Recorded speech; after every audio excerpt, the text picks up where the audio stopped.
Welcome.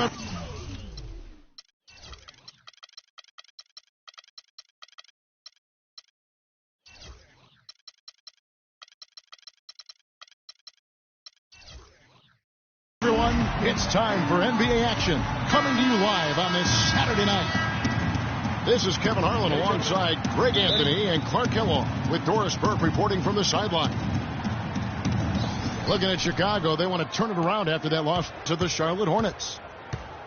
Yeah, their defense got sliced and diced in that game. They just weren't closing down on perimeter shooters, not nearly quick enough, and then they gave up their fair share of those point-blank shots on the interior as well. Something was clearly amiss for them, Greg. I mean, to let an opponent shoot that high a percentage, you got to take a real long look in the mirror after a game like that. And a look at the starters for the Hornets. Rudy Gobert is out there with Green. Then it's Tony Parker. Then it's Will Barton. And it's Wiggins in at the 3 spot. Threw it down with authority. Oh, he can really fly. And you combine that, Clark, with some of the nice penetration, too. And you've got an easy 2 points. And able to just play well above the rim. I mean, that makes this guy so dangerous when he's in the game. Really impressed with the way Jimmy Butler last season made big strides in his game, going from a supporting role player to someone you can build your team around.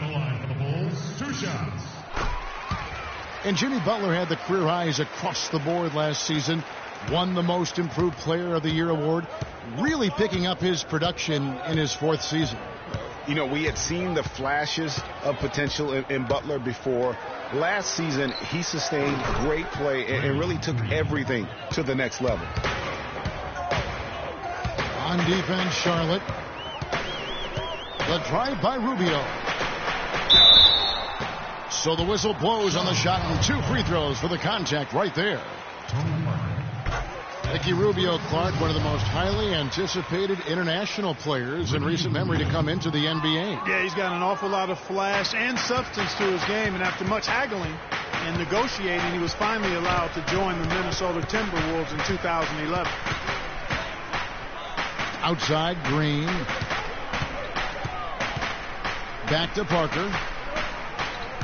Green with a screen on Hayward. Clock at 4. And there's Green on the assist by Parker. Green's got 5. And back to Rubio. With the pressure of all that fanfare marking his arrival, he really focused in and hit the ground running. He was named Western Conference Rookie of the Month, first month of the season, and he finished second to Kyrie Irving for Rookie of the Year. And so the ball out of bounds. Gobert touched it last.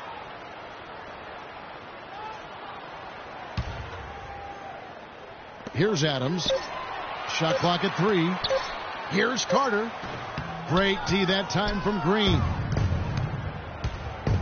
You know, talking about Rubio, he re-upped for a huge contract extension last season. Despite some injury and shooting woes, he got $56 million over 4 years.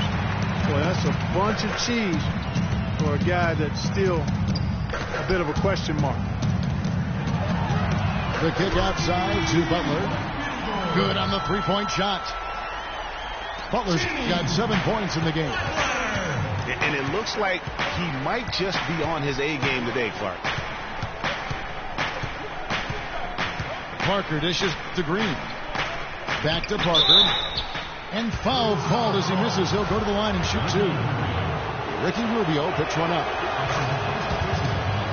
And, of course, Tony Parker, so big for San Antonio in those championship runs. But word on the street was that Spurs coach Greg Popovich didn't always go easy on Tony. He really pushed him to the limit. You know, it started back when Tony was invited to the Spurs summer camp before the 2001 draft. One of the scouts was really physical with Tony, really gave him a hard time, and that was really the start of his maturation process in learning to deal with the NBA. Here's what Charlotte's going with right now. Mozgov, he's checked in for Rudy Gobert. C.J. Miles comes in for Wiggins. And Brooks subbed in for Tony Parker. Brooks kicks to Green.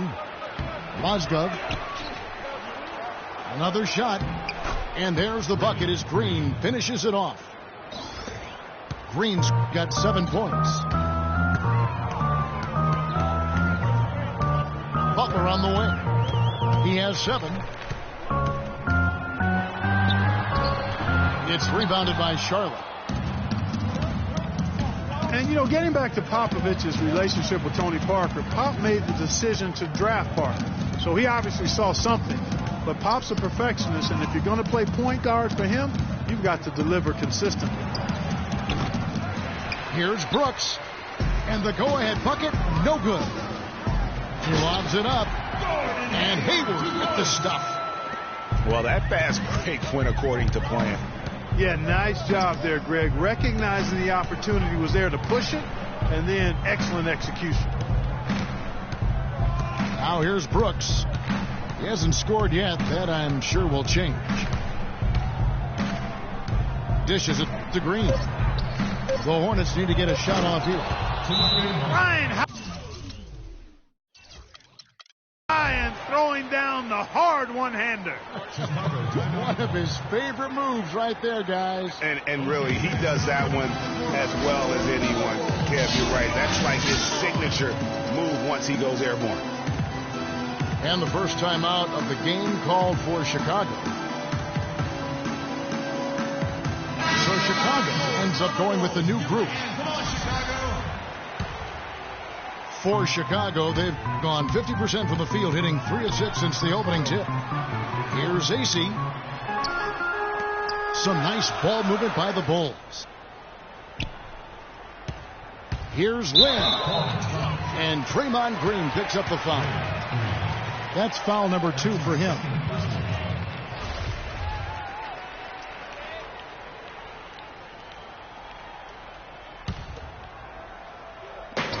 .131 left to play in the first. Here's AC. And that's going to be too many steps. Gets the whistle on the travel. And Steve Clifford might not be the most famous coach in the NBA, but he has plenty of experience, and everyone in the league knows exactly how well versed he is as a coach. Here's what Charlotte's going with right now. Fry comes in for Draymond Green. And Andrew Wiggins is subbed in for C.J. Miles. And Fry has it in the corner. 5 to shoot. What are you going to do defensively? Such separation with the height advantage in that matchup. And Clifford in his 3rd year now as head coach, Greg. That experience you were just talking about. He has 29 years of coaching under his belt. He's a Van Gundy disciple. Clark was on the coaching staff for both brothers. Yeah, and he's been with a lot of teams, Kevin. 13 seasons as an assistant for the Lakers, Rockets, Magic, and Knicks. Now here's Brooks. He's had some playing time, but no scoring yet from him. Over to the left wing. Mozgov passes to Barton. Mozgov dishes to Barton. And the 3-ball is good. Barton's got himself going with the triple, his first basket of the game. It's still early, but they've started to establish themselves on the glass here. Yeah, scrapping, Clark, for each and every rebound. They are not backing down. Wiggins drives in. And he converts the layup. Really well done there. Just confident and composed, never in a hurry. Here's AC. And that does it for the first quarter. Hornets ahead. They lead by 7. Stay with us as we get set to bring you the second quarter right after this.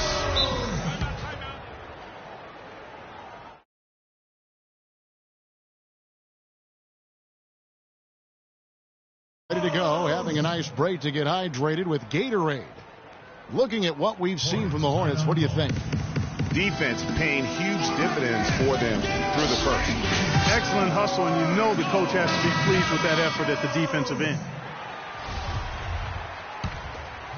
Bulls trail by 7, and Charlotte looking at who they've got. They've got Mozgov. Channing Frye out there with Andrew Wiggins. Then it's Brooks, and it's Barton in at the 2. Charlotte has gone 3 of 6 tonight when they've let it fly from downtown. You know, Gordon Hayward was involved in one of the more fascinating NBA draft stories. It started after his father confirmed that Gordon would submit his name to the draft, but would not immediately have an agent. Yeah, reportedly, Dad created a highly detailed 2-page questionnaire that he gave prospective agents, which is not something that's typical. Here's Barton. Another miss for him, now shooting 1 for 4 from the floor. And the foul on Andrew Wiggins. That is his first foul of the game. Barton's gone 1 of 4 from the field. And the shot is good. The Hornet lead has been cut to just 1 on the basket from Rubio. Good ball movement. He put that pass in the ideal spot, right where it needed to be. Now here's Brooks, looking for his first basket still in this one. Wiggins tries. Talk about putting something extra on it.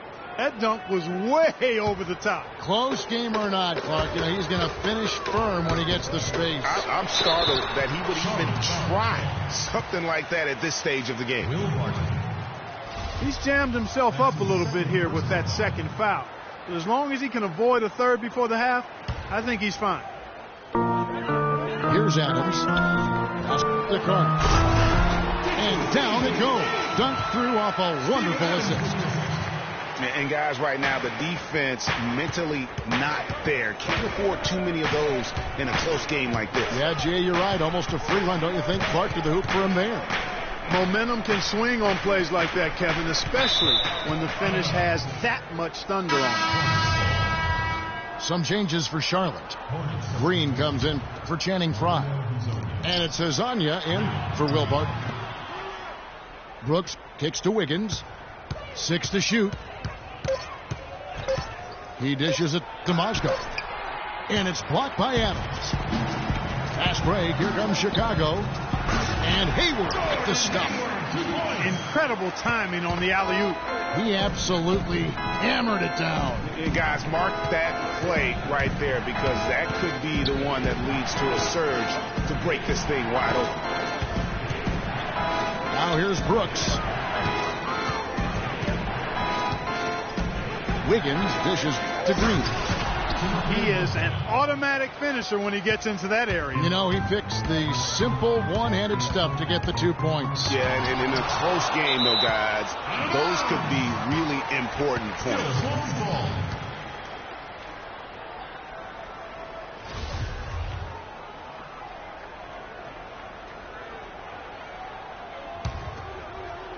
And for those of you just joining us, we're almost 2.5 minutes into the second quarter. Carter. And he takes that one up and powers it through. Right back to the basics there, using the one-hand slam for that one. Doesn't he make the basics look pretty exceptional? Yeah, he does. They look sweet when he does them. And he better stay with those basics, because this game is still yet to be determined. And when you look at Draymond Green, he's not a guy who will wow you with his numbers or his athleticism, Clark. He brings a lot of intangibles, though. And I remember talking early in his career with Tom Izzo up at Michigan State, saying those exact things, that he gives you so much more than just what you see. And his current coach and our former partner, Steve Kerr, raves about him. He's the heart and soul of the Warriors, in Steve's words. Here's Carter. And a strong finish with 2 hands. Went for the two-hander on that slam. That's where the weight room comes into play, Kevin. I think some urgency from him there. I think he's sensing that this is a critical time in the game, fellas. Shot off the screen. And Azania gets it to go. Azania's got the game tied up here for the Hornets. You know, you talk about Green's enthusiasm for the game. He's constantly talking, whether defensively or even in an opponent's ear. He's a vocal presence. And also another example of how a guy can make an impact without necessarily having it show up in the stat sheet. And the basket by Rubio. I like the way they've picked it up here offensively in the second. Yeah, up above 50% in terms of field goal percentage. They're on a roll. Those are the kind of nice inside looks they've gotten in the first half here. And I think they should continue to work the ball down low, Clark. It's really going to free up their outside shooting. Feeds to Butler. And down it goes, jamming that one home. And really, he's just done a great job of finding the open man every trip down. Boy, it sure has seemed as though he's done it every time. It's been an awesome display of passing for him today. And the wide open shot from Green. Can't get it to drop. Made 3. Missed 2 from the field. Butler kicks to Carter. He feeds it to Hayward. Three-pointer. Butler can't get that one to fall. And also, don't discount his leadership. Draymond Green's been a vocal leader his entire career. Even as a rookie, he wasn't afraid to challenge his teammates. And that competitive spirit, guys, can be contagious. And that'll be Charlotte as it goes out of bounds. Hornets retain possession. That is just a careless turnover. You've got to be smarter in those exchanges. Here's what Charlotte's going with right now. Rudy Gobert, he's checked in for Mozgov. And Barton subbed in for Hazanya. Chicago calls timeout. And you can tell they're just a little out of sync. I think he just wants to get everybody back on the same page. Yeah, I like this timeout, Greg. I think it's a good one because it looks like they need a minute to talk things through here. So Chicago ends up going with the new group. Now here's Parker. There's the pass to Green. And there's the 3-second call, this one on the defense. The Hornets shooting their 5th free throw of the game here. And so he hits the technical free throw. Very strong start to the career last year of Andrew Wiggins out of Kansas. Just 1 year with the Jfs. Came out strong early on. And Clarkie never slowed down. Yeah, found his stride early and just kept strutting his stuff right to the tune of Rookie of the Year. Chicago's gone 0-3 from beyond the arc to start the second quarter. Plumlee attacking. Draymond Green with the rebound. And the rebound battle split evenly thus far. Yeah, tit for tat on the glass. Just one more aspect of what's been a very closely contested ball game here. Wiggins kicks to Parker. Back to Wiggins. And down it goes. Dunked through off a wonderful assist. Guys back and forth this first half. Well, 5 lead changes early on, guys, as we grapple back and forth. And this could continue to go back and forth the entire way. Good if it goes. Got it off in time, but it's no good. And a pretty tightly contested game here as we end the first half. Hornets lead by 1. Time now for the halftime break, with the third quarter soon to follow right here on 2K Sports.